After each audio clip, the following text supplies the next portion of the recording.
Buenos días a todos. Iniciamos este día, viernes 24 de febrero del 2023, la clase de leyes procesales de familia. Buenos días. ¿Me escuchan? Buenos días, licenciado. Ok. Sí, buenos días. Ok, muchas gracias. Nos habíamos hablado la última clase con respecto al criterios de competencia. Los criterios de competencia habíamos visto que también en la declinatoria de competencia también, ya sea de forma positiva o de forma negativa, ¿verdad? Por parte de los jueces, habíamos visto esta clasificación, ¿verdad? Habíamos visto también la competencia, que fue parte también de lo que se evaluó por parte del anterior examen, ¿verdad? La declinatoria de competencia, como repito, fue lo último que habíamos visto de lo de la declinatoria y la inhibitoria, ¿verdad? Ya hemos pasado hablando todo esto que va del ciclo sobre los principios, sobre la competencia, hemos hablado también las formas del juez, de sus deberes, ¿verdad? Para poder darle trámite al proceso, ¿verdad?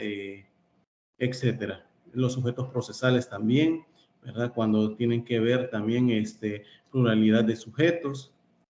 Eso es lo que vimos en las clases previas, ¿verdad? Y nos quedamos ahí. Si hay alguna pregunta, yo con gusto la respondo. Si no, pues empezamos con el tema ya del el mandato o el poder, ¿verdad? Que también eso es parte de lo que tengo que impartirles a ustedes. Ustedes me dicen si hay preguntas. De mi parte no hay preguntas. Ok, muchas gracias. ¿Los demás? No, licenciado, muchas gracias. Ok. Recuérdense que todo esto va a ser objeto de evaluación, ¿verdad? Quiero que después me vayan a estar diciendo de que porque salen mal, ¿verdad? Porque ustedes obviamente tienen que estar en la clase, estar puntuales, ¿verdad? Yo sé que lo hacen, ¿verdad? Y también que estén en ella y si no pueden, pues que escuchen las clases, que vengan a preguntar, porque uno siempre queda con dudas, ¿verdad? Entonces, les repito, como en otras ocasiones les he dicho, las clases, el catedrático no puede venir a darles todo a ustedes. ¿Por qué? Por el tiempo que da, ¿verdad? Sin embargo, pues hay que aprovechar el poco tiempo que se tiene y eso sobre todo para estar preguntando, ¿verdad? Entonces, eso les pido en favor a ustedes que lo hagan, ¿verdad? Esto en beneficio de ustedes, ¿verdad? Porque son ustedes los últimos quienes están aprendiendo, ¿verdad? Y mi obligación es estarles enseñando. ¿Sí? ¿Queda claro? ¿Queda claro? Sí. Ok, gracias, muy amables. Bien, con respecto al poder, al poder, ¿verdad? Que son unas formas de postulación, ¿verdad? De lo que las partes pueden entrar, ¿verdad? Porque ya vimos los sujetos procesales que pueden ser pluralidad de partes, demandante, demandadas, puede ser, ya vimos que el procurador adscrito puede tener incluso la representación de la parte demandada y ahora nos toca que ver, ¿verdad? Con respecto a el poder en sí, cómo se establece, ¿verdad? El Código Civil da un concepto de lo que se debe entender el mandato y aquí los está estableciendo, ¿verdad? ¿Qué es mandato? Dice el artículo 1875, contrato en que una persona confía la gestión de uno o más negocios a otra que se cargo de ellos por cuenta y riesgo de la primera. Esto lo he copiado del artículo 1875 del Código Civil, ¿verdad? Para que ustedes puedan ver. Ahora bien, con respecto a la postulación del concepto, ¿verdad? Para tomarlo en cuenta, esto trayéndola con respecto al mandato, en el sistema procesal salvadoreño en general, ¿verdad? La postulación, digo en general, me refiero a ya sea cualquier materia, ¿verdad?, que pueden hacer, ¿verdad?, en los tribunales o ante las sedes administrativas, ¿verdad? La postulación anuda, perdón, a dos, digamos, funciones distintas. ¿Cuál podría ser? La representación judicial de las partes dentro del juicio, ya sea como defensor público de familia o defensor público de familia, como la Procuraduría lo hace, porque defensores públicos son todos, ¿verdad? Pero específicamente para nuestra área, defensores públicos de familia, ¿verdad? Como también abogados en el libre ejercicio, abogados que están ante las universidades que dan asistencia judicial gratuita, ¿verdad? Esto es el modo de dirigirse y actuar ante los tribunales, ¿verdad?, o sedes administrativas. Eso se da por una parte la función de la postulación, ¿verdad? Vuelvo y repito, esta sería la representación judicial. Esa sería la primera. En el caso de la segunda sería la defensa jurídica. Y esta es la elección de estrategia más adecuada para sostener la pretensión de fondos favorables a sus intereses y la exposición de planteamientos por vías de escritas o orales que se hagan. ¿Qué quiero decir yo cuando se menciona la defensa jurídica? Ustedes como abogados van a ir viendo que en su momento van a tener sus clientes y pues van a explicarles a sus clientes que hay formas por las cuales se puede contestar la demanda, cuáles no, ¿verdad? Por esta vía contestan de esta forma, etcétera, ¿verdad? Pero esa es la defensa jurídica que se elija, esa es la elección de estrategia más adecuada, ¿verdad? Obviamente para sostener la pretensión de fondos favorables a sus intereses de sus clientes, ¿verdad? Entonces no debemos de perder de vista dos funciones. Una, la representación judicial y dos, la defensa jurídica. Esa defensa jurídica que es bajo la elección. En otros sistemas como el español, ¿verdad?, ambas funciones se hayan incluso separadas y de modo pues de la representación judicial la asume un profesional que es procurador, ¿verdad? Esta que se ha organizado sus miembros en colegios propios y dotados de su estatuto, ¿verdad?, a cuya única función es, digamos, en esa que mientras la defensa jurídica se confía a su vez abogados, ¿verdad?, que no presentan escritos, que esa es una tarea del procurador, aunque sí los redactan y sí son quienes intervienen oralmente en las vistas, en esas vistas programadas. Repito, en España se hacen de modo que la representación judicial la asume un profesional que es procurador, ¿verdad? Ese es el que, como en otros países, que también, si no me equivoco, Guatemala, quiero ver, Guatemala, si no me equivoco, también hace de esa forma, pero el punto es que el procurador es solo un abogado que lo hace, ¿verdad? Eso obviamente hay una organización de miembros colegiados propios y dotados de estatutos, así como aquí en el colegio médico, que nosotros como abogados tenemos Camudasal, pero no está ese colegio, ¿verdad?, que donde se va a determinar qué profesionales van a ser para cada área, ¿verdad? En España sí, ¿verdad? Y entonces ahí es donde se da esa función, ¿verdad? Obviamente lo separa, que una persona va a ir a hacer la procuración para ir, ¿verdad?, a determinados casos, ¿verdad? Y separan con la defensa jurídica, que se confían, como les repito, al abogado, ¿verdad?, que no presentan escritos. ¿Por qué? Porque para ellos es una tarea del procurador que lo hace. O sea, un solo abogado anda haciendo presentación de escrito, etcétera, ¿verdad? Pero la defensa es otro, ¿verdad? Aunque si lo redactan, ¿verdad? Y son quienes intervienen oralmente, como les dije antes, eso lo hacen en la vista programada o audiencia, ¿no? El nuevo código, ¿verdad? Bueno, ni tan nuevo. El Código Procesal Civil Mercantil identifica ambas funciones en el artículo 67 y siguientes del Código Procesal Civil Mercantil, ¿verdad? Pero asignándolas conjuntamente a los abogados, que es el único estamento profesional que existe. Aparte, claro, de la Procuraduría General de la República y el Ministerio Fiscal o Fiscalía General de la República. Y con todo, casi siempre, pues, se utiliza el término procurador en la ley y lo hace en realidad para referirse a su faceta de representante judicial más que la de defensor, ¿verdad? No cabe confundir que en todo caso la representación judicial del abogado procurador, ¿verdad?, con todas las variantes de representación legal o voluntaria que puede haber, pues que llevan a un tercero a sostener en juicio los derechos e intereses ajenos, ¿verdad?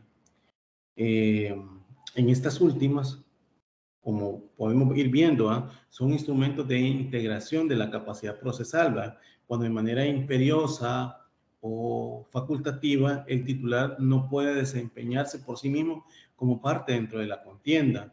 Y aquí, pues, la representación judicial a la que ahora debemos prestar atención es la que se requiere siempre para poder actuar ante el juez y ante las demás partes y terceros intervinientes del proceso, ¿verdad? Estoy hablando de eso del poder porque ya vimos los sujetos procesales, pues para eso vamos a ir viendo también en este caso, pues el poder, el mandato y la postulación, ¿verdad?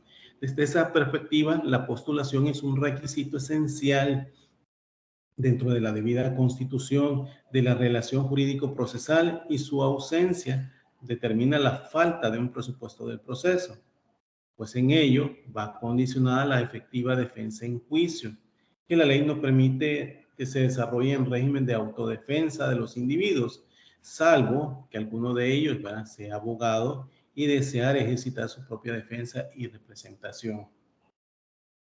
A tal efecto, el artículo 67 del Código Procesal Civil Mercantil que estoy mencionando, pues establece que la postulación será preceptiva y recaerá un abogado de la República, abogado o abogada, recordemos, por aquello del género, sin cuya concurso no se le dará trámite al proceso, dice la ley, y previendo pues 5 supuestos de sujetos excluidos de esa función. ¿Cuáles serán?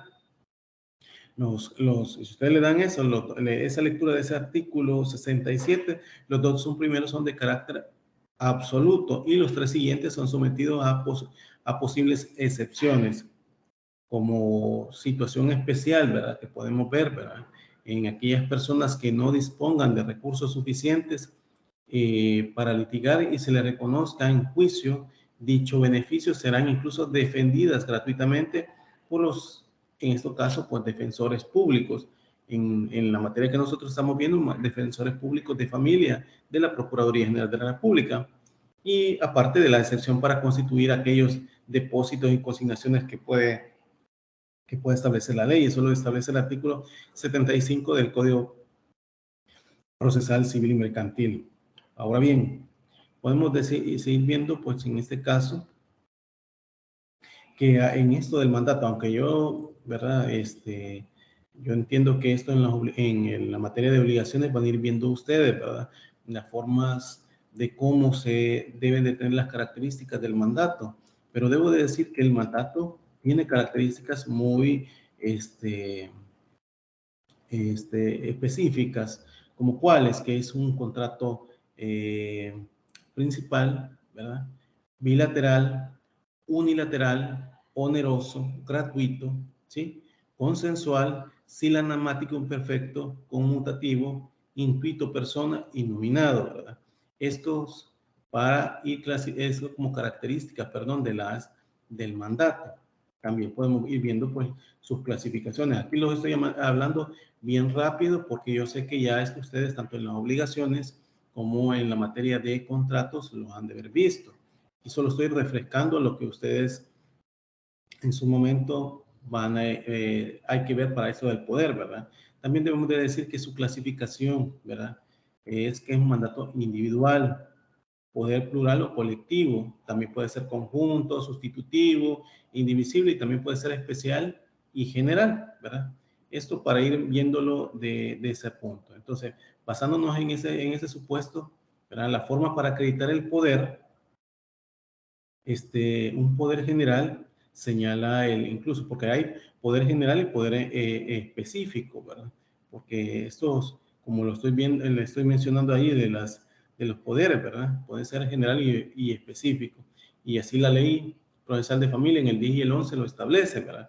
Pero bueno, Yéndonos con lo que señala el artículo 68 del Código Procesal Civil y Mercantil, que el poder es que se ha de contener en mandato de representación y defensa del procurador, en este caso abogado o abogada, y este constatará en una escritura constituida ante notario.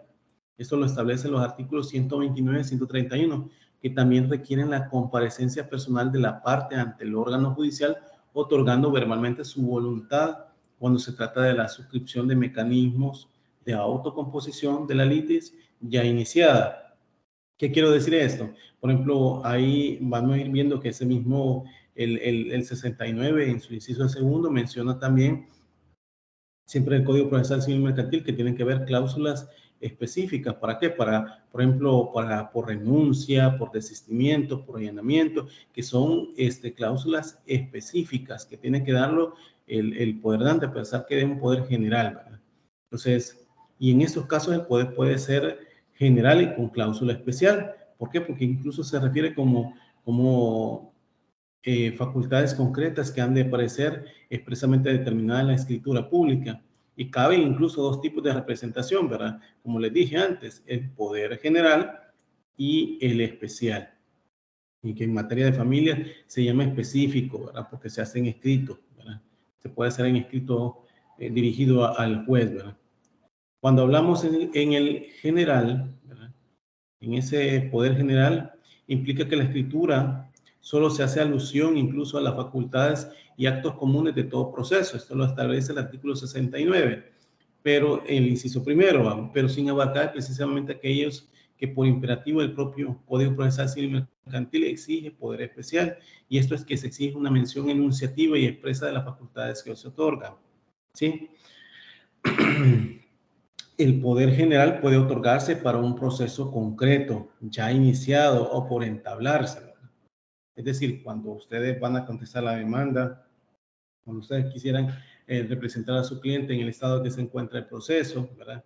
Etcétera, ¿va? Sin que ello deje de ser general, ¿verdad? Siempre que se enuncie, como ya lo he dicho, o bien porque puede ser un poder general sin determinación de no controversia concreta, lo que significa que puede servir para ¿verdad?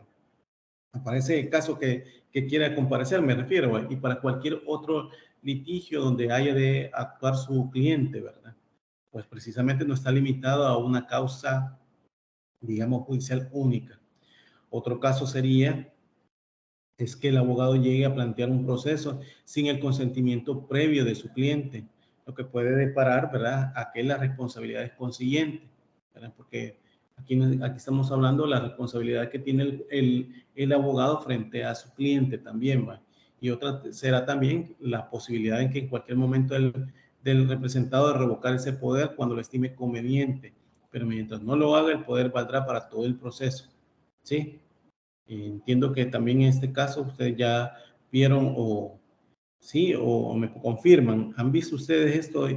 Ya pasaron la materia de contratos y obligaciones, porque a estas alturas, según me mostraron en el PEN, quiero ver, sí, el PENSO en la universidad, me decían que ustedes ya estaban casi finalizando lo de la carrera, ¿verdad? ¿O me equivoco? Los escucho, los escucho. O todos están, no están entonces. Jefferson, Jefferson, Jefferson Sotelo, Jefferson Sotelo. Días, Lick, de mi parte, pues ¿En solo qué, por en ser qué, general. en? Sí, pero usted ya pasó obligaciones porque para poder Ah, llevar sí, esta obligación es contrato, sí, sí, sí. ¿verdad? Ah, ok, gracias por decírmelo. Sí, en efecto, sí me lo establecieron en la universidad, pero bien. Entonces, en esto ya solo estoy refrescando lo que ustedes ya saben, ¿verdad? Entonces, como les decía, ¿verdad? Estos, dependiendo de cómo el poder, pues obviamente valdrá para todo el proceso, ¿verdad? En estos casos también el poder especial, eso para el caso del poder general, ¿verdad? Cuando hablamos de poder especial, ¿verdad? Podemos decir, ¿verdad? que son aquellos casos donde se exige específicamente que se constituya así por una norma, y eso lo establece el artículo 69, inciso segundo del Código Procesal Civil Mercantil, ¿verdad? Y también cuando el poder se circunscriba incluso al enunciado de facultades concretas, ¿verdad? ¿Por qué? Porque concreta me refiero a que por un allanamiento, por recibir emplazamiento, ¿sí? Para desistir de la pretensión, para desistir del proceso, son cláusulas especiales, ¿verdad?, que pueden haber. Entonces, por eso es, desde luego, siempre cuando se trate del ejercicio del poder de autocomposición también, ¿verdad?, del objeto litigioso para el que se exige el enunciado, y entonces en esto pues es expreso que se otorgan exigencias que abarcan también a la transacción judicial. Y a pesar de no decir nada al respecto, el artículo 132 del Código Procesal Civil y Mercantil se debe tomar en cuenta en esto, ¿sí? Entonces, para poder hablar de poder especial, como les digo, podemos decir, en primer lugar, en aquellos casos donde se exige específicamente que se constituya así por una norma, y en este caso vemos el artículo 69, inciso segundo, del Código Procesal Civil y Mercantil, ¿verdad? Dos, podemos ver, en este caso, cuando el poder se circunscriba al enunciado de facultades concretas, ¿verdad? Cuando tiene que ser solamente una facultad concreta que lo haya hecho, ¿verdad? En el caso de los sustantivos para vender incluso por un inmueble, ¿verdad?, descrita de todo el inmueble que pueda haber, pero en materia que nosotros estamos viendo, tiene que ser para una facultad que se le haya dado. Y también una tercera, ¿verdad?, cuando se trata del ejercicio de poderes de autocomposición, de objeto litigioso. Eso es lo que habla también el inciso primero del Código Procesal Civil Mercantil, primero del 69, perdón, para que se exige el enunciado expreso de lo que se otorga, ¿verdad? El Código Procesal Civil y Mercantil, debo decir que habla del poder especial para la finalización anticipada del proceso, y sin embargo, por razones lógicas, ¿verdad?, no aparece que deba comprenderse en esa exigencia la simple información al órgano judicial, ¿verdad? Cuando suceda, ¿verdad?, de que se ha producido un hecho extrajudicial, por ejemplo, ¿verdad?, pero que tiene implicaciones en el desarrollo de la litis. Por ejemplo, la pérdida o extinción de la cosa litigiosa, o un acto de satisfacción extrajudicial de la pretensión, ¿verdad? Son hechos que de afectar el proceso lo es en el margen de los poderes del procurador en juicio, ¿verdad? Pues no se trata en esa hipótesis de disponer nada, ¿verdad?, sino de incorporar una información extrajudicial al proceso. ¿Por qué? Porque la misma resulta útil para la evaluación y desenlace, incluso siendo que con ello provoca su finalización anticipada, ¿sí? No resulta incompatible, ¿verdad?, en fin, ¿verdad?, un poder general que contenga además facultades especiales, lo que es incluso lógico incluso que ocurra con frecuencia, pero para así no tener pues que hacer dos poderes separados, ¿verdad?, del mismo modo, como puede otorgarse el especial una vez iniciado el pleito, ¿verdad?, ¿sí? Pero sin que quepa eso, ¿verdad? Si el propio interesado insta la composición del objeto litigioso, pues no es él, ¿verdad?, y salvo en los actos personalísimos de prueba, sino su abogado el que comunica con el tribunal, y precisamente solo cuando éste a su vez dispone de la representación necesaria para hacerlo, ¿sí? Vamos a decir que las clases y contenidos de la facultad del poder, ¿verdad?, o de los procuradores o abogados, como hemos mencionado, existen, por decirlo así, pues una biselafia o dualidad de las funciones del representante judicial, y a su vez, ¿verdad?, que podemos ver el defensor de la parte en todo el proceso. Y sobre ambas, ¿verdad?, debo decir que inciden correctamente en el Código Procesal Civil y Mercantil, ¿verdad? Me estoy refiriendo mucho a ¿verdad?, por la forma que se debe de constituir el poder. Sin embargo, en materia de familia, vuelvo y repito, solo habla en el caso del artículo 10 y 11 de la Ley Procesal de Familia, pero de ahí, de manera supletoria, se va al Código Procesal Civil y Mercantil, ¿verdad? Ahora bien, con esto que mencionaba, pues, podemos decir, ¿verdad?, estas funciones del representante judicial, podemos decir, en primer lugar, ¿verdad?, en cuanto a la gestión procesal estricta que se le encomienda la presentación de escritos, ¿verdad? Como lo decía antes, que en España lo hacen esa separación, ¿verdad? La recepción de copias de estos que le entregan a los demás partes, ¿verdad? El recibir la notificación que concierne a su poder dante, inclusive la resolución jurídica que ponga fin al proceso, o la sentencia, o en su caso auto definitivo, que como lo establece el artículo 176 del Código Procesal Civil y Mercantil, ¿verdad? Entonces, eso es por una parte. Gestión procesal estricta, ¿verdad? Como les digo, de la presentación de escritos. Eso, presentación de escritos, demanda, escritos, ¿verdad? ¿Qué más? Recibir emplazamientos, contestar demanda, etcétera. Todo eso es parte de la gestión procesal estricta que se le encomienda la presentación de escritos. Por tanto, el abogado, ¿verdad? Es el vínculo relacional de su representado en el órgano judicial y con las demás partes, ¿verdad? Y es una tarea que le corresponde en exclusiva sin que pueda admitirse la intervención del propio litigante, ¿verdad? Eso lo establece el artículo 71 del Código Procesal Civil Mercantil, ¿verdad?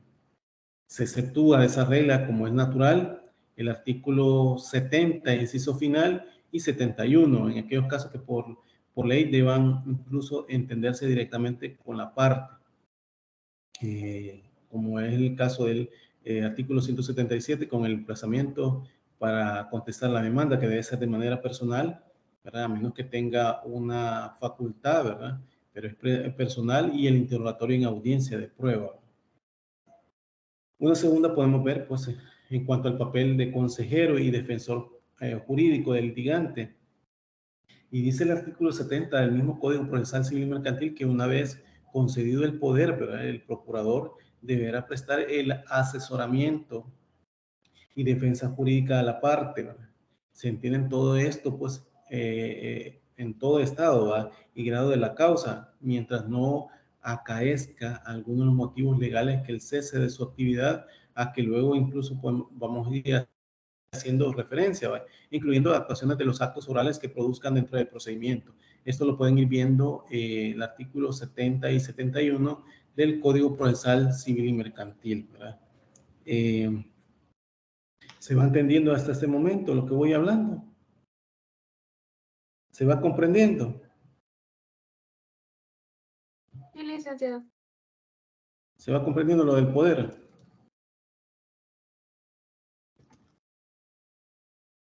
Okay. Bien, como les decía antes, ¿verdad? En el caso de materia de familia, ¿verdad? La aceptación incluso del poder, ¿verdad? Bueno, no solamente en materia de familia, sino que en la aceptación del poder en general, ¿verdad? Esto pues atendiendo que incluso que el mandato judicial es bilateral, ¿va? Que produce efectos para ambos sujetos de relación, y no basta, desde luego, con que el justiciable otorgue el poder, ese acto para el que no se requiere la presencia ni el consentimiento ante el notario del profesional que va a ser designado, solo la manifestación de voluntad del poder dante. ¿Por qué? Porque el poder dante puede serlo de manera expresa o tácita la aceptación de ese poder, ¿verdad? Por ende, las personas que ustedes han visto otorga el poder y denomina X persona, X profesional del derecho, pero el profesional de derecho no es necesario que comparezca ahí para aceptarlo, ¿sí? Sino que resulta preciso un acto de aceptación de la representación conferida sin y sin embargo, se materializa sin solemnidades y de manera tácita en cuanto se constata que el abogado ha empezado a actuar en nombre y en defensa de su representado, ¿va? Mediante la presentación del correspondiente poder. Eso lo establece el artículo 70 del Código Procesal Civil Mercantil, ¿va? Así ocurrirá, ¿verdad? También en los casos en que tenga lugar la sustitución de un profesional por otro, por revocación del mandato, al margen de que deba, lógicamente, acreditarse el conferido. Esto, obviamente, el conferido poder, ¿verdad? Esto es para la aceptación. Pero podemos ver también la delegación, ¿verdad? La ley prevé, ¿verdad?, la posibilidad de que el procurador pueda delegar sus facultades a favor de otro profesional, inicialmente con vocación temporal, aunque puede resultar definitiva si los motivos que lleva a la delegación no cambia, ¿verdad? Motivos que pueden ser de muy amplia índole y de los que no se precisa dar explicación alguna. Lo que importa es que la fórmula de la delegación esté expresamente previsto en el poder, pues supone una ruptura temporal o definitiva de la relación representativa en la que es evidente el poder dante y que tiene todo que decir, ¿verdad? La delegación podrá incluir o no el nombre del procurador delegado. Y en todo caso, si no es así y el nuevo profesional no satisface los requerimientos del cliente, nada impedirá a este último revocar el poder, que lo será entonces con efectos tanto para el procurador original como que asumió la delegación. Es decir, yo puedo otorgar un poder, sin embargo, le puedo dar la facultad a mi poder dante, o sea, abogado, que pueda perfectamente delegar o sustituir el poder en una persona que cumpla con los objetivos que yo quiero que se hagan, ¿verdad? En este caso, por contestar una demanda, por su representación en un proceso, etcétera. Pero si para mí, mi agrado, ¿verdad?, le faculto que pueda sustituir incluso este apoderado en otro que cumpla las funciones que yo le he encomendado, y para mí no me gusta, yo le puedo revocar el poder, ¿verdad? Eso se hace en diligencias, ya sea porque se presenta un escrito ante el ¿cómo que se llama? Ante el juzgado donde está promoviendo el proceso, o en todo caso vía notarial, ¿verdad?, para hacer la revocación del poder. También puede haber terminación de la representación, ¿verdad? Estas pueden ser varias las circunstancias que provoquen el fin de la relación del mandato judicial, y todas ellas por las que son ajustadas al sentido común y a una situación legal o material que imposibilite su continuidad, ¿verdad? Así podemos clasificarlas entre grupos. ¿Cuáles? Me dirán ustedes, ¿verdad? Pueden ser causas que conciernen al poder, ¿verdad? Por ejemplo, la revocación expresa o tácita del poder, ¿verdad?, que pueden establecerse, ¿verdad? En ese caso, en cualquier momento, como les dije antes, ¿verdad?, del proceso que señala el código, que se entenderá hecha la revocación tácita cuando aparezcan hechas designaciones ulteriores a favor de otro procurador, que así lo ha de constar debidamente en el poder, que el efecto se presente en este último. Así lo establece el artículo 73, ordinal primero del Código Procesal Civil y Mercantil. Es decir, si yo tenía un apoderado en el proceso que me represente a mí, ¿verdad?, yo puedo perfectamente nombrar a otro, y si no le doy la facultad para que conjunta o separadamente con el anterior actúe, con solo el hecho de que presente un nuevo poder, un nuevo abogado, pues se revoca la presentación del anterior. ¿Sí? ¿Se logra comprender? ¿Se logra comprender lo que les estoy diciendo? Sí, licenciado. Ok, muchas gracias. Estén atentos, ¿verdad? Porque yo veo que o se me pierden o no, pero voy a ir viendo también eso. Bien. Entonces eso por una parte, ¿verdad? Porque revoca de forma expresa o de forma tácita. De forma expresa, obviamente, como les dije antes, puede ser por el mismo otorgante o mandante que lo haga. Es decir, que de forma expresa presente un escrito y diga que se revoca la representación. De forma tácita, obviamente, que se nombre a otro, y aunque no se diga que el anterior esté, ¿verdad?, la viene a sustituir. También puede pasar otra causa, como por ejemplo el fallecimiento del poder dante. Eso lo establece el artículo 73, ordinal tercero, siempre del Código Procesal Civil Mercantil, donde habla que se trata que en realidad de unas circunstancias que dará pie al cambio de parte del proceso. Y de acuerdo a las reglas de la sucesión procesal, ¿verdad?, a cuyas reglas se hace remisión a este precepto, ¿verdad?, el efecto sobrevenido de ese fallecimiento incluso, ¿verdad?, es pues que el procurador que venía actuando en su nombre no puede seguir haciéndolo hasta que determine si habría una sustitución del litigante, y de ahí de haberla, ¿verdad?, si sigue manteniendo su confianza en dicho procurador, ¿va?, o designa a otro, ¿va?, dice el código que sea este último, el procurador, el que comunique al tribunal el hecho del fallecimiento, aunque resultaría igualmente válido que, por ejemplo, lo haga la parte contraria si tiene conocimiento de esto, ¿verdad? Esto, pues, obviamente que desde el momento que fallece el abogado, ya queda en indefensión la parte a quien representaba, sea parte demandante o parte demandada.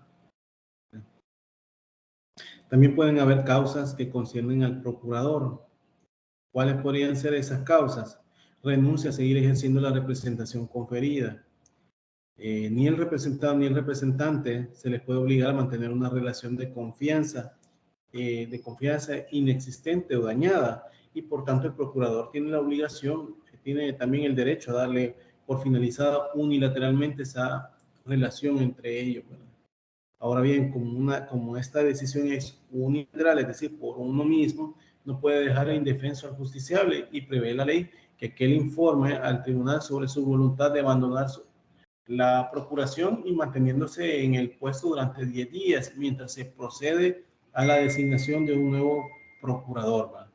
Si el plazo que establece se superase y no hubiese tenido lugar a un nombramiento, bueno, cesará el mandato y quedará desligado de más obligaciones. Así dice el artículo 73, ordinal segundo del Código Procesal Civil y Mercantil, que en esta tesitura, ¿verdad?, menciona que el proceso seguirá su curso y debiendo realizar las comunicaciones por edicto.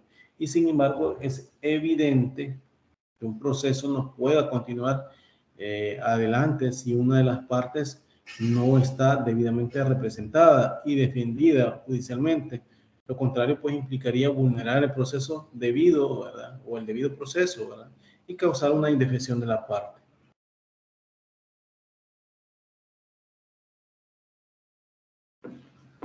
¿verdad? Por tanto, la ausencia del procurador incluso deberá solventar de uno de los modos, incluso, pues, como por ejemplo que el impetrante a la parte pueda dar una nueva designación, o si éste se niega a tenerlo por desistido de la acción, ¿verdad? Si es que la parte actora, o por el rebelde, ¿verdad?, en el caso civil, ¿verdad?, si se trata del demandado, es decir, por parte de que se ha dejado de estar constituida, ¿verdad? En materia civil, recordemos que siempre hay rebeldía. En caso de una materia de familia, no, pues, pero ahí tendríamos que ver, ¿verdad?, por la naturaleza del caso, si darle seguimiento o no, ¿verdad?, porque puede pasar eso. La muerte, recordemos que no solamente es para el caso también del abogado, también puede ser de la parte que lo otorga, ¿verdad? También eso puede pasar. Pero en este caso, del que estamos hablando, en la ausencia del procurador, debe de solventar uno de los dos modos, ¿verdad?, que puede el impetrante a la parte para una nueva designación, o si éste se niega a tenerlo por desistido de la acción, ¿verdad? Eso tomándolo en cuenta. El proceso, pues, obviamente sigue o no un curso dependiendo de cuál sea esa parte, porque no en vano la rebeldía del demandado lo permite en la medida, ¿verdad?, en que presume que su designación es voluntaria, y con ella ella no puede incluso obstruir los derechos procesales del demandante. Aunque, repito, en materia de familia no opera la rebeldía, pero habría que ver en el caso de la parte demandada en la obligación, obviamente, del juez incluso de nombrar a un abogado de oficio, ¿verdad? ¿Para qué? Para que el proceso termine, culmine, ¿verdad? Pero fuera de este caso, repito, no puede auspiciarse que un proceso continúe sin dotar de abogado a cada parte y, sin embargo, tenerlo por constituido. La sustitución de facultades por voluntad del procurador, ¿verdad? En el modo, pues, que como que el poder se puede incluso autorizar, como veíamos, a una delegación del acto del procurador a favor de un compañero, ¿verdad? Delegar, no es lo mismo sustituir que delegar, ¿verdad? También cabe que el poder deje el asunto de manera definitiva en manos de otro procurador, lo que comporta, pues, conforme ya el citado artículo 72 del Código Procesal Civil y Mercantil, pero ahí en este caso de la sustitución dice que el cese de la representación da como consecuencia que no da posibilidad de reasumirla, como pasa en la delegación, que la delegación sí se puede revocar, en la sustitución no. Y por supuesto el derecho del poderante a su revocación, ¿verdad? Y por cualquier momento y debiendo tal caso proceder a una nueva designación, que para no constituir fraude de ley conlleva a excluir en todo caso la lista de candidatos precisamente al procurador inicial que dejó el proceso. También podemos decir la suspensión temporal de actividades. Esto lo establece el artículo, siempre que venimos hablando, el 73, ordinal cuarto del Código Procesal Civil y Mercantil, o la cesación definitiva del procurador en el ejercicio de la profesión, como lo establece el artículo 73, ordinal segundo, siempre del Código Procesal Civil y Mercantil. Se trata tanto uno como otro de motivos de apartamiento forzoso de la representación, y una vez cumplido el requisito legal, o sea, la jubilación por edad, por ejemplo, o por expediente sancionador o de sentencia declaratoria, declarativa de responsabilidad con carácter cautelar o definitivo. Y en tal caso debe proveer el tribunal a la designación del nuevo procurador en los términos que he mencionado, ¿sí? Ahora bien, repito, ya lo había mencionado antes, el fallecimiento del procurador. En este caso puede que sea el poderdante quien comunique el hecho al tribunal, o que este último, teniendo conocimiento de ello por otro conducto, o sea, de conocimiento, sea noticia, etcétera, y que requiera el poderdante para que efectúe la designación del procurador en el plazo de 10 días. No dice nada más en ese punto la ley, con lo que parece que debemos aplicar las soluciones ya incluso que hemos mencionado antes. Y si se supera el plazo, pues, y no hay un nuevo profesional, pues ahí tendríamos que ir viendo en ese caso, ¿verdad? Para la designación de poder. ¿Se comprende hasta este momento lo que voy hablando? Debo decir que el inciso segundo del artículo 11 de la Ley Procesal de Familia es claro cuando habla de el poder específico. Es donde menciona que es para intervenir en un proceso específico. El poder también podrá otorgarse mediante escrito firmado por la parte y dirigido al juez o tribunal, ¿verdad? Dicho escrito, obviamente, como lo menciona ese artículo 11, ¿verdad? Puede incluso presentarse personalmente o con firma legalizada. Eso pues, de esto pues deducimos que tal disposición, o deduzco incluso, ¿verdad? Que tal disposición pueda establecerse para este caso, ¿verdad? De los que un poder no es tal, ¿verdad? Por el formalismo incluso cumplido en su otorgamiento, como lo establece el Código Procesal Civil y Mercantil, ¿verdad? Sino por la mera voluntad del otorgante que se puede establecer, ¿verdad? Que se puede incluso determinar para, en este caso, su otorgamiento, ¿verdad? Sino la mera voluntad del otorgante de conceder a un abogado las facultades especiales de intervenir en un proceso determinado y en que su nombre y representación realice las actuaciones procesales pertinentes o en todo caso necesarias para iniciar, proseguir y hasta terminar dicho proceso.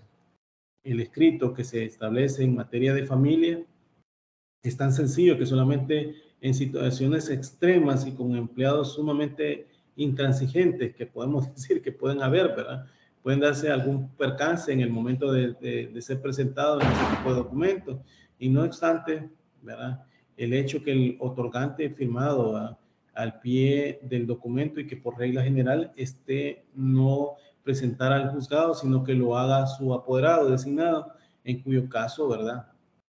La firma del otorgante deberá ir legalizada por notario de conformidad al artículo 54 de la ley de notariado, ¿sí? Obviamente allí ese artículo da la pauta para poder establecer en estos casos, ¿verdad? De las facultades incluso de poder ir otorgar ¿cómo se llama? El poder, ¿verdad? De manera escrita y cómo lo debe de hacer.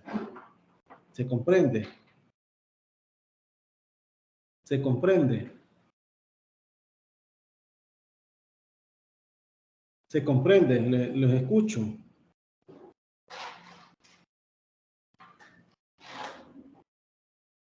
Crisia Pérez. Crisia Pérez, ¿me escucha? Crisia Pérez. Bueno, si no me contestan, entiendo que no están en la clase, ¿verdad? Por más que solamente han puesto también la clase nada más solo por entrar, pero no están en la clase, ¿verdad? Guillermo Alvarado. Guillermo Alvarado.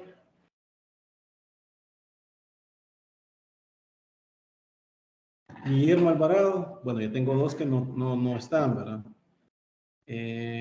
Oscar González. Buenos días, licenciado. Buenos Sí, se días. comprende. No, pero mi pregunta es con respecto a el otorgamiento de poderes por escrito, y sobre eso es lo que le iba a preguntar. Si ha visto poderes usted de manera específica, ¿verdad? Determinados en materia de familia, que es un escrito dirigido ante el juez, si lo ha logrado ver usted en su caso. No, licenciado, nunca he tenido la oportunidad de ver uno.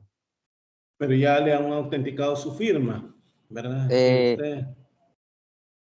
Sí, pero en otra materia.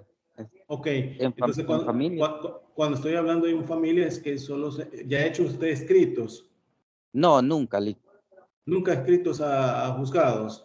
No, todavía no he llegado a eso. Ok, vamos a ver si podemos, para que ustedes puedan verificar cómo es el otorgamiento, pero el punto es que también el otorgamiento es un escrito sencillo, ¿verdad? Que es con la auténtica también de la persona otorgante, ¿verdad? Y por eso que les pongo el 54, donde lo establece, ¿verdad? Para Sí. ir otorgando el poder, ¿verdad? Y que usted obviamente se identifique que es usted la persona que lo está haciendo. Aquí podemos decir, ¿verdad?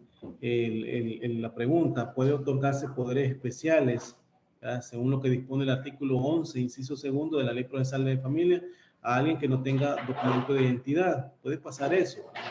Es decir, imaginémonos alguna persona que por cuestiones de filiación ineficaz, porque no tiene partida de nacimiento y quiere que le siga un establecimiento subsidiario de nacimiento, es decir, personas que no tengan su partida de nacimiento y por ende tienen que seguir esas diligencias para que se emita su partida y posteriormente pueda en el documento único de identidad emitirse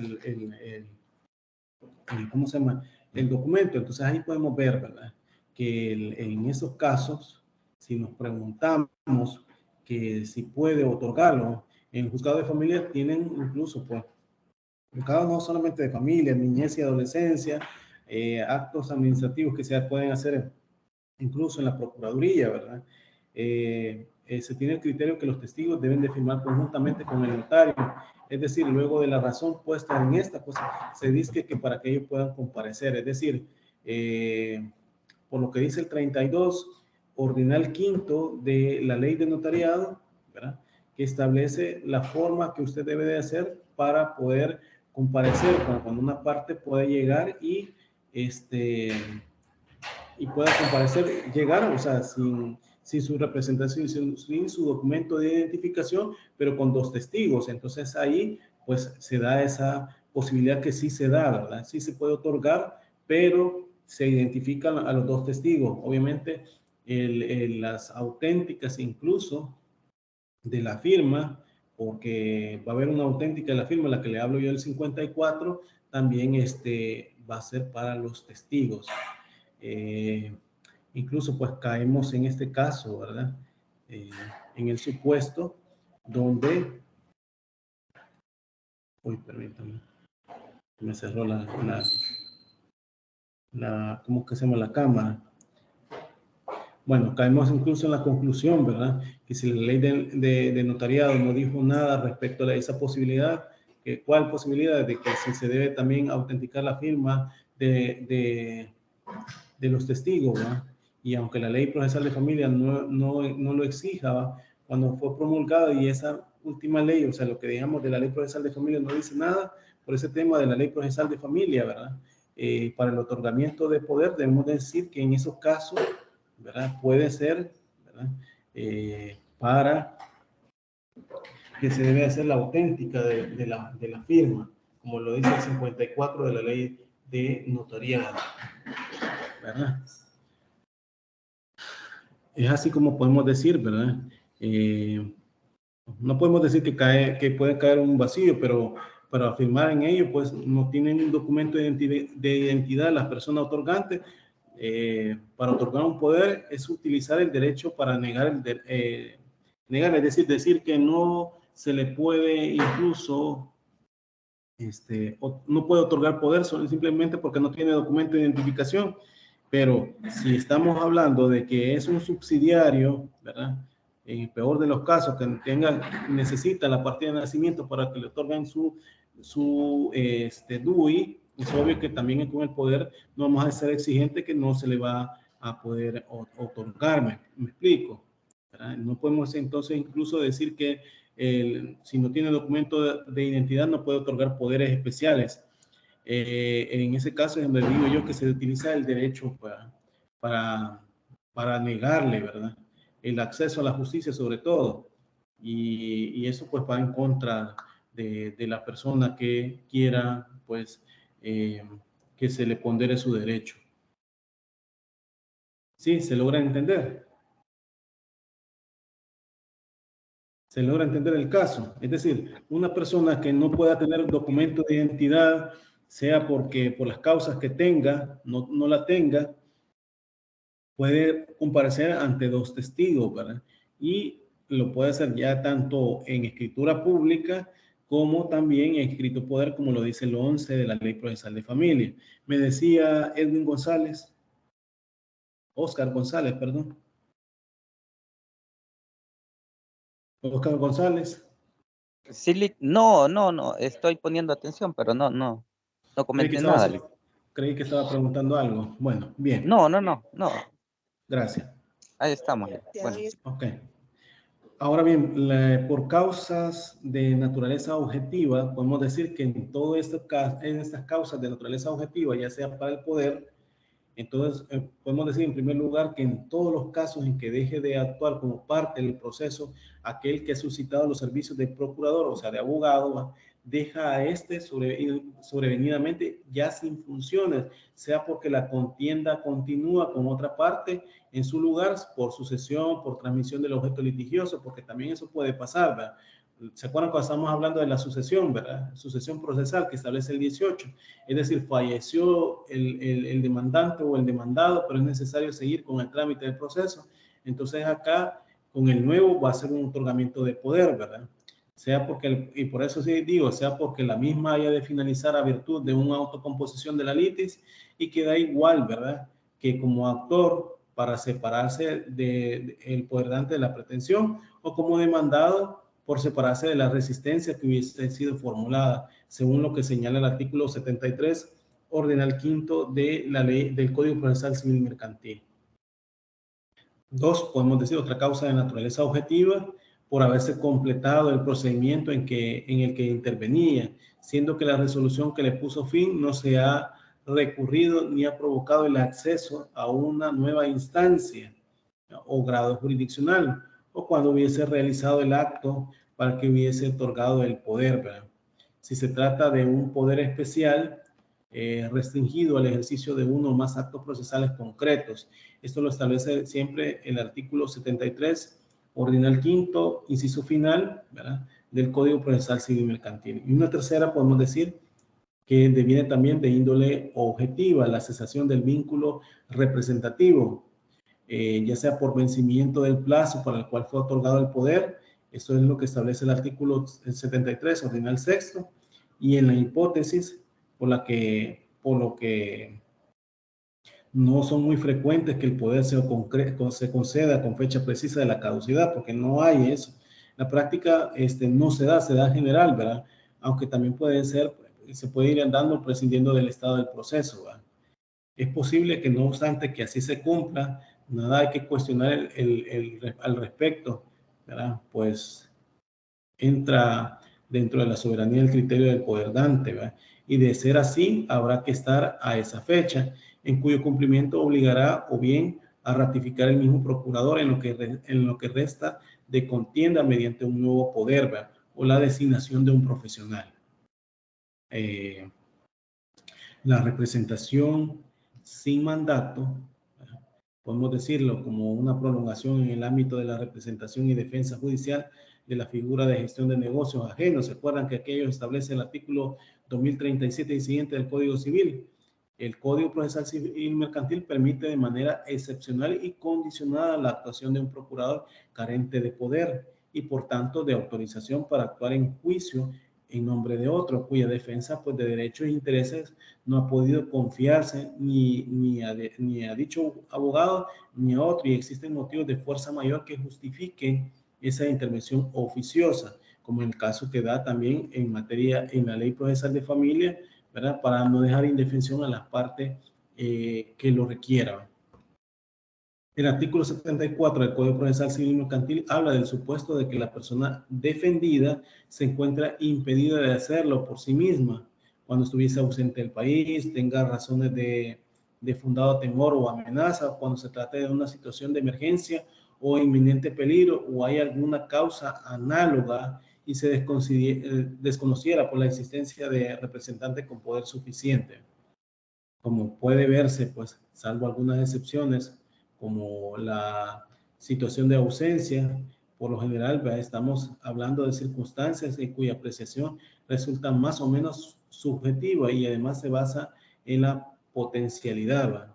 Esto es, en el riesgo o amenaza de pérdida del derecho o bien todavía no consumados, sea porque se acerca la fecha de prescripción extintiva para su reclamación o la adquisitiva a favor de terceros, sea el peligro de destrucción del objeto o bien susceptible de eventual litigio y ante lo que se produce reacción del titular, ¿verdad?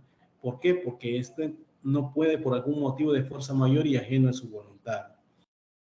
También puede pasar en la representación sin mandato, se configura aquí en el torno de la legitimación activa y no de la pasiva, y por tanto tratándose del mandato, ¿va?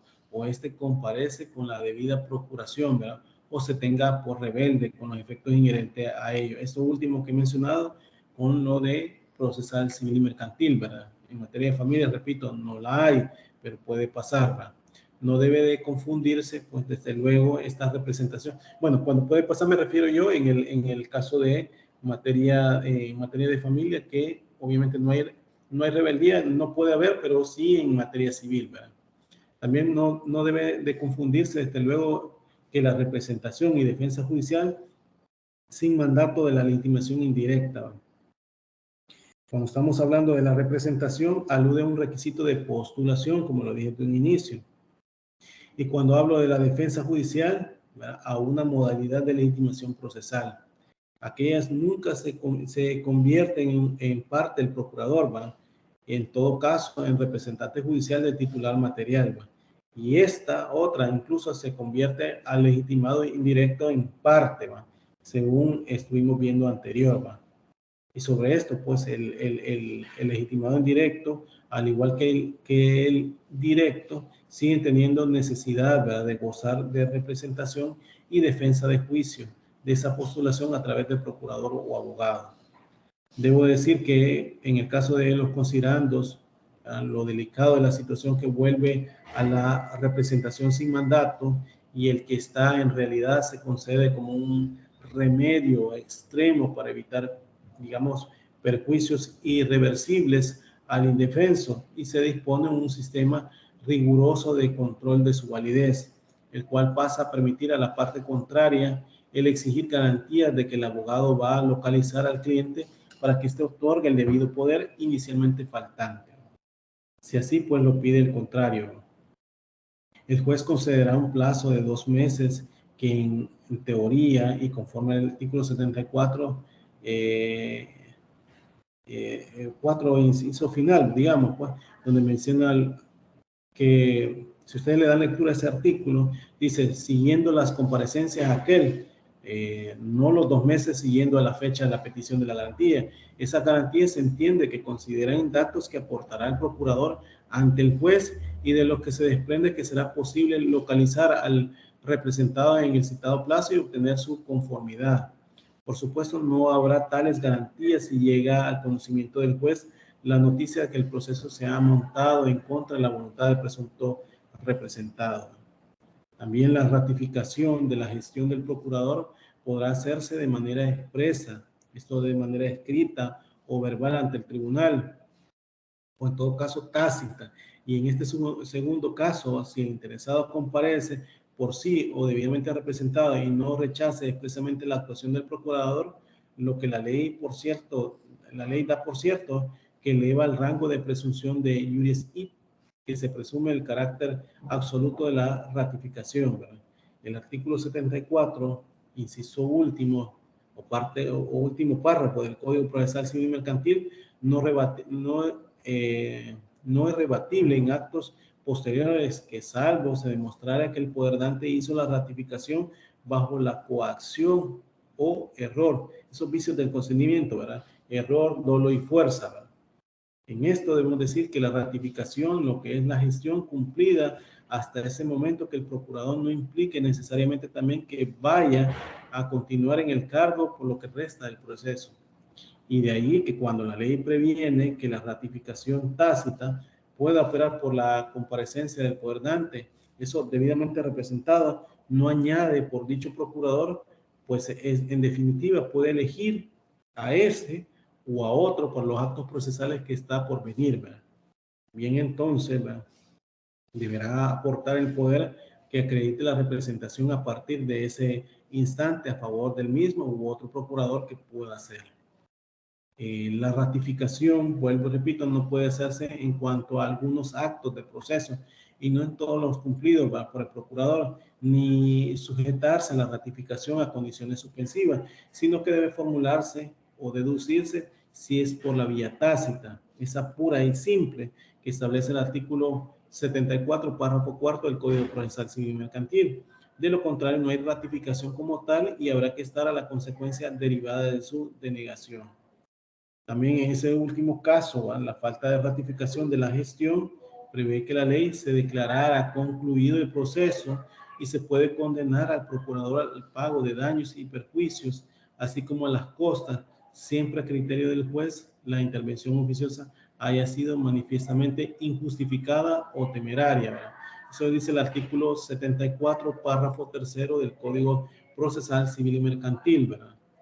En esto, pues, hay un efecto inmediato y necesario, como es el cierre del procedimiento que en puridad nunca debió abrirse, ¿verdad? Y otro efecto contingente y económico, como es el pago de daños y perjuicios a la parte que fue demandada, siempre que aquello se pueda de manera tangible, ¿verdad? Que el juez, además de aprecie que el procurador actuó de manera, por ejemplo, que actuó de manera manifiestamente injustificada, pues el titular de la materia sí está en condiciones de designar a un procurador, aunque evidentemente no a él, ¿verdad? O en todo caso, de manera manifiestamente temeraria, invocando derechos o intereses legítimos de un tercero cuando tal persona no existía, o los que no existían eran los derechos o intereses en cuestión, o en fin, por argumentar una situación de riesgo artificial sobre su pérdida para justificar la urgencia de su intervención. No parece, por el contrario, que pueda ser contingente, sino que ha de imponer siempre la condena en costas sobre dicho procurador y en cuanto al promotor de una acción que se revela por lo expuesto insostenible y que ha arrastrado incluso a uno o más personas a la parte demandada, ¿va?, y a tener que buscar defensa jurídica y oponer a la demanda infundadamente que se ha presentado, por decirlo así. Sí, se comprende. Se comprende lo que he mencionado sobre la postulación.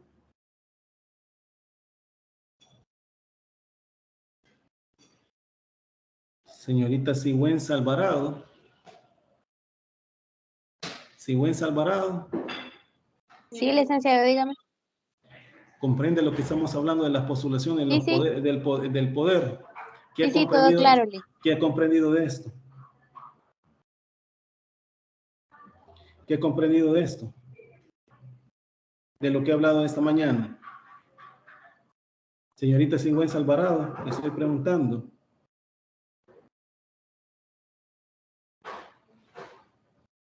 Bien, no sé, no es cuestión de que se queden callados. Después no me vayan a estar diciendo con los exámenes que van a salir mal, ¿verdad? Porque también esta es una cuestión de que acá tienen que estar preguntando, estar diciendo, aquí me parece que solamente están haciendo de solo escuchar o poner la grabación y ahí nada más, sin que se preste atención. Señorita Hernández, bueno, señora Hernández de Peña. Hernández de Peña. Licenciado, sí le escucho, pero ahorita voy para mi trabajo, voy en el transporte y va fuerte la música, pero sí le voy escuchando. Señorita Roxana Oliva.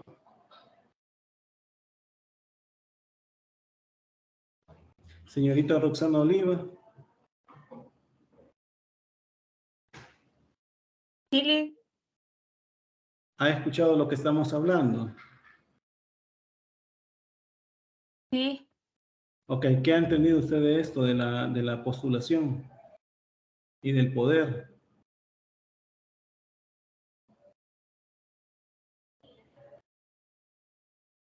Roxana Oliva, ¿qué ha entendido del poder?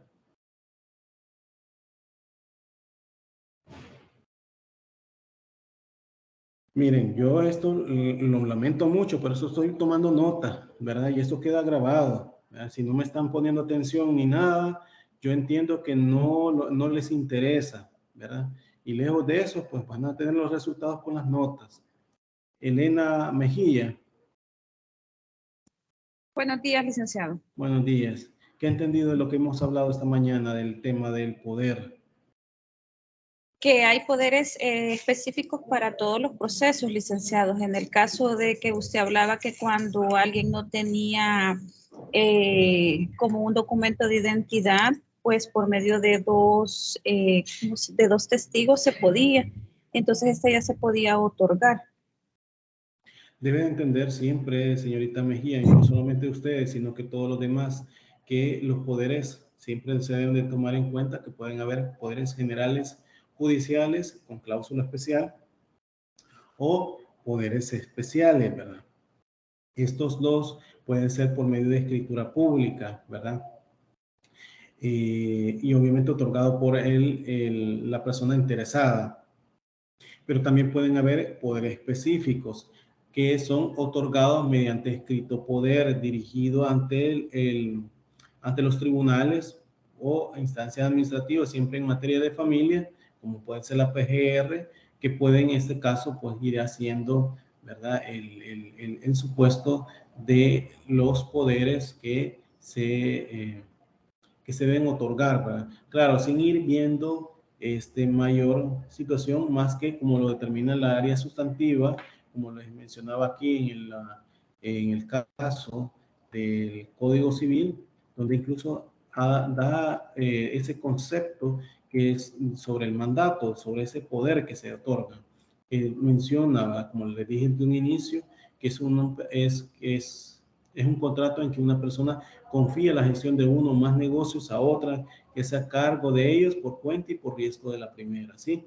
Partiendo de eso, pues obviamente desde el momento que las características, como les había mencionado, que es principal, bilateral, unilateral, oneroso, gratuito, consensual, sinalagmático, imperfecto, conmutativo, intuito, persona y nominado, pueden incluso irse determinando por sus características que su clasificación puede ser ya sea por una sola persona o, o en todo caso colectivo. Cuando hablamos de individual, solo una persona lo va a otorgar, ¿verdad? Colectivo, ya habíamos hablado que los sujetos procesales pueden ser incluso de varias personas que pueden ser demandadas y una sola puede otorgar un poder.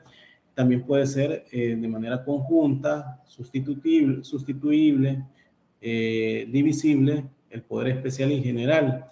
Cuando hablo de esto, debo de mencionar también que en materia de familia, para el otorgamiento de los poderes, ¿verdad?, da la posibilidad que por medio de escrito, de manera sencilla, dirigida al juzgado, pueda hacerse, o en todo caso, en la audiencia que se señale por parte del juzgador o juzgadora.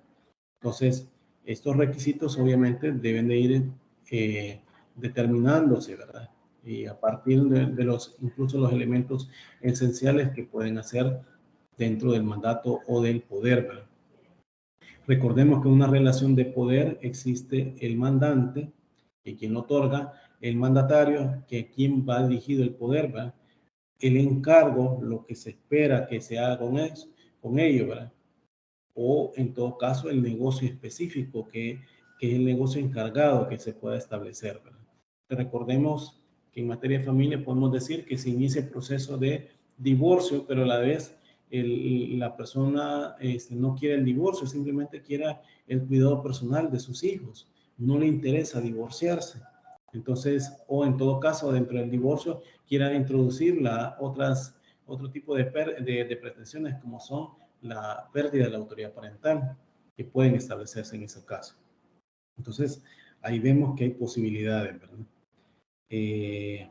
La capacidad de los contratantes, también debemos de establecerlo, que esa capacidad de los contratantes tiene que tener capacidad tanto el mandante como el mandatario. Cuando hablo capacidad, obviamente en materia de familia, incluso se ha dado la posibilidad, por aquello que decía el artículo 218 de la LEPINA, hoy la ley Crecer Juntos, que dependiendo de la capacidad progresiva, un adolescente mayor de 14 años puede otorgar poder, ¿verdad? Entonces, ahí perfectamente no podemos decir que no tenga capacidad para otorgarlo un adolescente. La ley le faculta esa capacidad progresiva.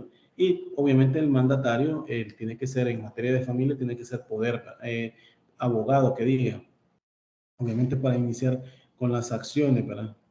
También en esto crecen obligaciones de parte, ¿verdad? Obligaciones de la parte, obligación de parte mandante, obligación de parte mandataria. Eso, pues, por el negocio encomendado, ¿verdad? Hay esas obligaciones y obviamente por lo pactado entre ellos, incluso que no atañen ni interesan en materia de familia, como pueden ser los honorarios entre el abogado y la parte a quien representa, porque esa es una cuestión muy de ellos. En materia de familia, eso lo que nos interesa es su representación, ¿sí? Las facultades incluso que el mandatario tiene, ¿verdad? Para ello. ¿Se comprende?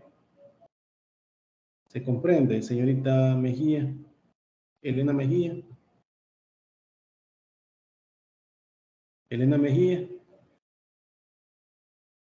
Licenciado, se me quedó trabado el micrófono, pero sí le escucho y sí se comprende. Ok, muchas gracias, muy amable. Bien, entonces volvemos a decir, ¿verdad?, que el tratamiento procesal de la postulación podemos establecerlo. Uno, que la postulación, al igual que la capacidad en sus dos modalidades, es un presupuesto subjetivo de actuación de la parte en el proceso, y de modo que su ausencia impide que ésta pueda realizar actos válidos. Si la falta o defecto de postulación se refiere exclusivamente a un acto concreto, por ejemplo, aquellos para los que, como veíamos antes, para que se requiere poder especial, ¿verdad?, el juez no podrá tenerlos por realizados con los defectos que en ellos se tenga, pero el resto de los procesos será válido si la parte actúa debidamente postulada a través de un poder general. ¿Sí? Dos, podemos decir, si por el contrario fuera ese último el que la falta de poder general, el problema atañe a una defectuosa constitución de la relación jurídico-procesal, ¿verdad? Que tornaría el proceso eventualmente ventilado incluso a nulo, ¿verdad? Como consecuencia, por ejemplo, o sea, alguien que no le haya dado facultades para poder recibir emplazamiento, para que en todo caso quiera seguir su representación, a pesar que lo haya otorgado a X abogado, ¿verdad?, y no se lo haya hecho. Entonces, en ese caso, pues pueden haber incluso, porque no hay una aceptación del cargo de manera expresa o tácita por el abogado. Se impone obviamente desde el principio el control judicial de oficio a todo el estado y grado de causa, pues como también hemos visto antes, ¿verdad?, la postulación puede perderse de manera sobrevenida, ¿verdad?, por cualquier circunstancia, muerte, sustitución, revocación del poder, ¿verdad?, y de hecho la falta de postulación de la parte actora, ya sea absoluta, que no se consigne en poder alguno como la demanda, como relativamente el poder presentado, que es únicamente especial, ¿verdad?, para actos concretos. En este caso se deriva si no se subsana en causa de improponibilidad de la demanda, ¿verdad? y tal como deberá decretarlo el juez, ¿verdad? El artículo 277 del Código Procesal Civil Mercantil menciona que es evidente la falta de presupuestos materiales o esenciales u otros semejantes, ¿verdad?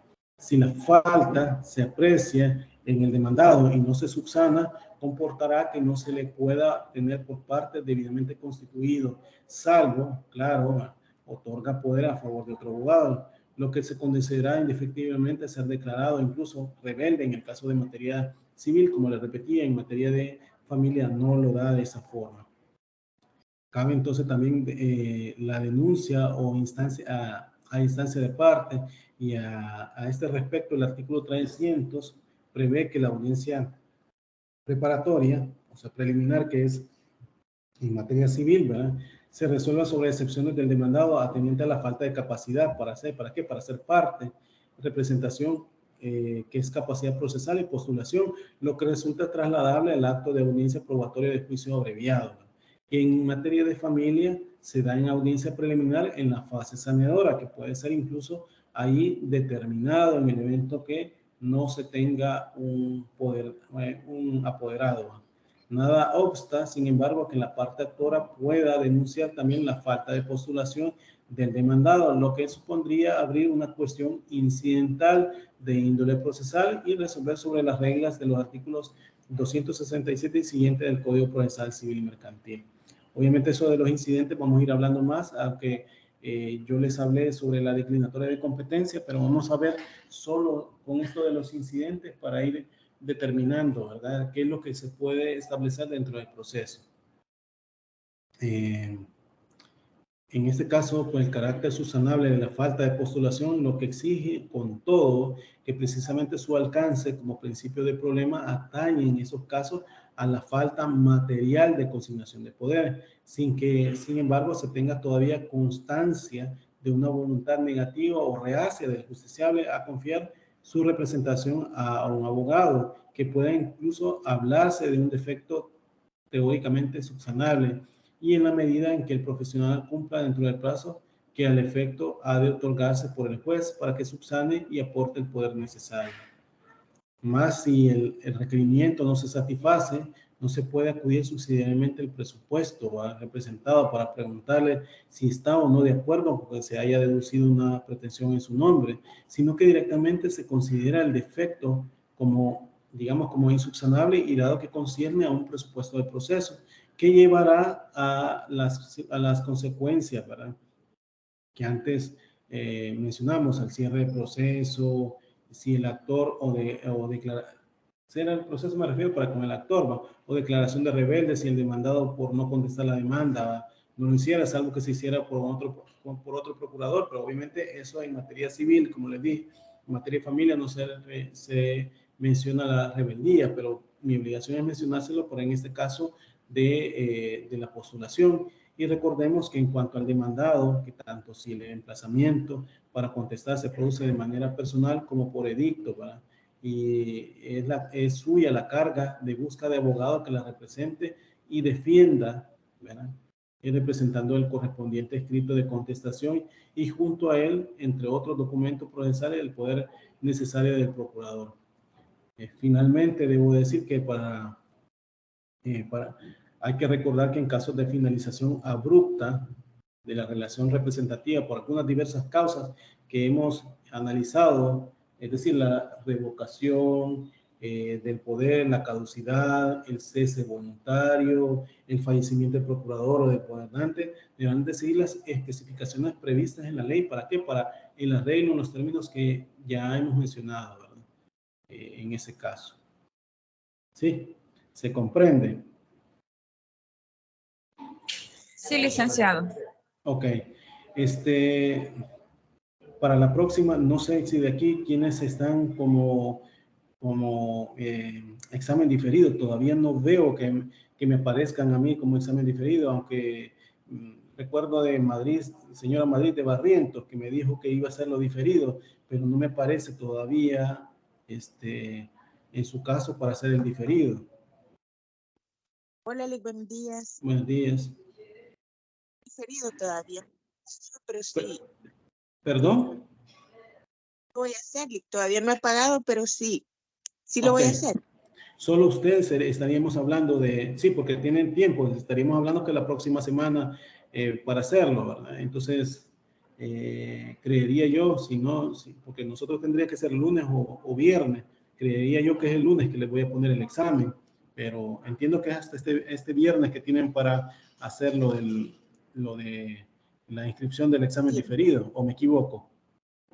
El pago, el último día para pagar es el 1 y el diferido está supuestamente el 3. Bueno, voy a ver entonces eso, porque el punto es que necesito para ponerles notas a ustedes, ¿verdad? Porque tengo que subir todas las notas de todos los compañeros. Bien, muchas gracias, oye, por informarme eso, para recordarme.